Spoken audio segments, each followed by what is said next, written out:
क्या आपके एग्जाम्स में कम मार्क्स आते हैं और उसकी वजह से आपकी मम्मी और पापा झाड़ू और चप्पल से कुटाई करते हैं तुम्हारी? तो देखो, ये दिक्कत बहुत सारे बच्चों के साथ है और इसका सॉल्यूशन मैं आपको इस वीडियो में बताने वाला हूँ। देखिए, कोई भी बच्चा जन्म से इंटेलिजेंट नहीं होता, कोई भी सीख के नहीं आया, सबने यहीं पे आके सीखा है।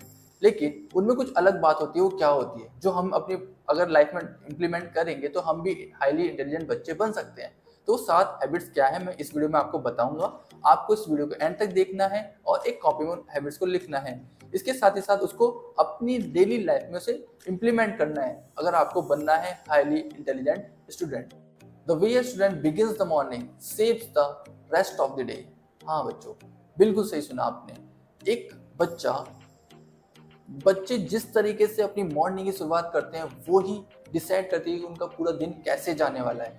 तो जो टॉप बच्चे होते हैं ना उनमें और जो एवरेज से नीचे रह जाते हैं बच्चे, उनमें कोई ज़्यादा बड़ा डिफरेंस नहीं है। जो डिफरेंस है वो है हैबिट्स को फॉलो करने का। जो टॉपर बच्चे होते हैं, जो हाईली इंटेलिजेंट बच्चे होते हैं, वो बच्चे एक अच्छे रूटीन को फॉलो करते हैं, एक अच्छी हैबिट्स को फॉलो करते हैं। वहीं पे जो एवरेज से नीचे रह जाते हैं बच्चे, वो एक खराब हैबिट्स को फॉलो करते हैं। वो हैबिट्स हो सकती हैं गेमिंग, वो हैबिट्स में हो सकता है वो देखते हो, सोशल मीडिया चलाते हो, स्क्रॉलिंग करते हो, चैटिंग करते हो, बहुत सारा टाइम एनर्जी को अपना वेस्ट कर देते हैं जो उनके लिए बिल्कुल भी फायदे का सौदा नहीं है। वहीं पे जो इंटेलिजेंट स्टूडेंट्स होते हैं वो अक्सर अच्छी हैबिट्स को फॉलो करते हैं, जिसकी वजह से उनकी जो फोकस है वो शार्प हो जाता है और उनकी मेमोरी बूस्ट हो जाती है। हम इस वीडियो में उसी के बारे में बात करने वाले हैं। तो पहली हैबिट है कि आपको फिक्स टाइम पे उठना है। एक फिक्स टाइम पे उठने से होता क्या है, consistency trains the brain for alertness and discipline. आप अलर्ट होते हो और डिसिप्लिन होते हो, जिसका जो इम्पैक्ट है वो आपके पढ़ने पे पड़ता है और आप बहुत अलर्टनेस के साथ पढ़ते हो, बहुत ही डिसिप्लिन बन जाते हो। चलते हैं दूसरी हैबिट की तरफ।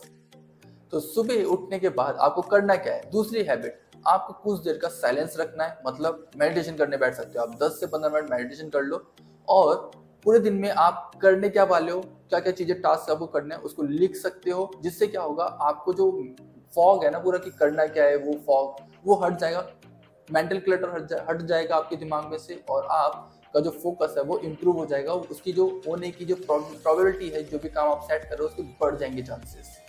देखो, पहले आप एक फिक्स टाइम पे उठने लग गए, उसके बाद आप मेडिटेशन करने लग गए, कुछ देर साइलेंस बैठने सीख गए हो और जर्नलिंग करना सीख गए हो कि पूरे दिन में आपको करना है क्या। तीसरी चीज, अब आप खड़े हो गए और आपको क्या करना है, एक्सरसाइज करनी है।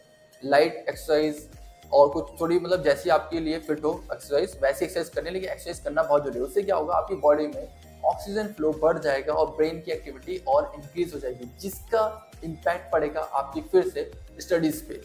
तो इसको मैंने ना रियल लाइफ में अपने जो स्टूडेंट्स हैं उन पे इम्प्लीमेंट करके देखा। मैंने उनको ना सुबह 4 बजे दौड़ने के लिए ले जाता था। 4-5 किलोमीटर वहाँ पे दौड़ते थे, इंटेंस एक्सरसाइज करते थे, उसके बाद वापस घर आके पढ़ते थे, सोते नहीं थे। इससे मैंने देखा उनमें ना एफिशिएंसी बढ़ गई थी। हमने सुबह का मॉर्निंग रूटीन फिक्स टाइम पे उठना और एक्सरसाइज करने से उनकी जो ब्रेन की एक्टिविटी है वो इंक्रीज हो गई थी, उनका फोकस इंक्रीज हो गया था, जिसकी वजह से उनकी स्टडीज बहुत ज़्यादा इंप्रूव हो गई थी, जो कि अब नहीं है। ठीक, आपने एक्सरसाइज कर लिया। अपने एक्सरसाइज करने के बाद आपको फोन नहीं चलाना है। शुरू के कुछ घंटे आपको फोन से दूर रहना है, कम से कम 1 घंटा। तो 1 घंटे तक तो फोन टच ही नहीं करना है, क्योंकि स्क्रॉल करने से आपका फोकस उस तरफ चले जाएगा, आपकी एनर्जी उस तरफ चले जाएगी। अगर फोन नहीं चलाओगे तो आपको डिस्ट्रैक्शन से बच पाओगे।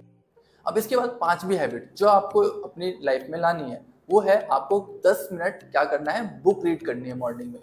10 मिनट बुक रीड करनी है। आप उसमें कुछ भी बुक रीड कर सकते हो, आर्टिकल रीड कर सकते हो, रिसर्च रीड कर सकते हो, कुछ भी रीडिंग करनी है आपको, जिससे कि आपकी क्यूरियोसिटी जिंदा रहेगी और आप सीखने के लिए तैयार होगे, आपका ब्रेन तैयार होगा। 6th हैबिट जो है वो समझिए। 6th हैबिट में क्या करना है, आपको 3 की प्रायोरिटीज लिखनी है। आपको 3 की टॉप के 3 टास्क लिखने जो आपको आज दिन में कंप्लीट करने हैं। वो 3 ही होने चाहिए, ज्यादा नहीं, वरना ब्रेन के पास बर्डन हो जाएगा। सिर्फ 3 टास्क लो जिसको आपको पूरे दिन में प्रायोरिटाइज करना है, सबसे ऊपर रखना है। पहले जो आपने प्रायोरिटीज बनाई है उसको करो, अगर उसके बाद टाइम बचता है तब बाकी के टास्क पे जाना है। पहले हमें प्रायोरिटी टास्क पे अपना टाइम देना है। इससे क्या होगा, आपकी एनर्जी जो वेस्ट हो रही थी वो रुक जाएगी और सही जगह पे यूटिलाइज होगी। जो अभी क्या हो रहा है, आपके पास टाइम उतना ही है, सबके पास टाइम उतना ही है, लेकिन वो अपना टाइम वेस्ट कर देते हैं अलग चीज़ों में, जिससे कि उनका रिजल्ट नहीं आता है, उनको जो चाहिए, जो एक्सपेक्टेशन है वो नहीं आती है। अब 7वीं जो हैबिट है वो है न्यूट्रिशियस ब्रेकफास्ट खाना। हमारी बॉडी तभी सही से चलेगी जब उसे अच्छा सा न्यूट्रिशन मिलेगा, अच्छे फ्यूल मिलेगा। अगर गाड़ी है, किसी गाड़ी में अगर फ्यूल ही नहीं मिल रहा अच्छा, तो गाड़ी सही से चलेगी कैसे? वैसे ही हमारी बॉडी को अच्छा फ्यूल चाहिए, इसलिए हमें न्यूट्रिशियस फूड खाना है, न्यूट्रिशियस ब्रेकफास्ट लेना है मॉर्निंग में। इससे क्या होगा, हमारा जो फोकस है और जो हमारी स्टडी है वो बहुत ही ज़्यादा इंप्रूव हो जाएगी, और उससे आपका जो एक्सपेक्टेशन है, जो भी मार्क्स के हो, किसी भी चीज़ में हो, उसमें बहुत ज़्यादा आपको इंप्रूवमेंट दिखेगी। और ये 7 हैबिट्स आपको अपनी लाइफ में फॉलो करनी है और इसके रिजल्ट आपको जरूर दिखेंगे।